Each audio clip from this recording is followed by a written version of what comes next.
Уже больше 3000 семей Коми получили региональный семейный капитал. Социальную поддержку в размере 150 тысяч рублей выплачивают многодетным семьям за рождение третьего или последующего ребенка. Потратить средства можно на покупку жилья, образование или лечение детей. Виктория Палкина разбиралась в тонкостях социальной поддержки. Третий ребенок в семье Куликовых появился 2 года назад. Но воспользоваться региональным семейным капиталом Чита решила только этим летом.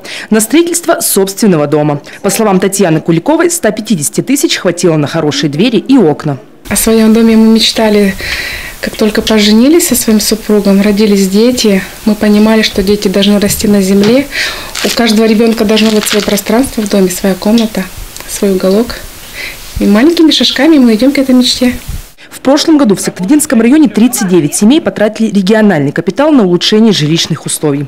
Еще треть получателей распорядились социальной поддержкой частично. Благо закон позволяет воспользоваться не всей суммой сразу, а раз в год брать по 25 тысяч рублей. В нашем районе единовременная выплата на сумму 25 тысяч рублей очень востребована жителями нашего района.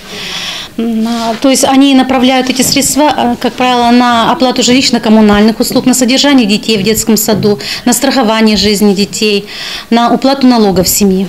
В социальном агентстве региона постоянно получают обращения от жителей Коми с просьбой расширить перечень направлений, на которые можно потратить средства регионального семейного капитала. Ведомство даже провело социологический опрос. Результаты были предсказуемы. Одно из самых востребованных направлений – это как раз на ремонт, реконструкцию своего жилья, на приобретение котлов, к примеру, газовых или водных, для того, чтобы действительно улучшить условия своего проживания.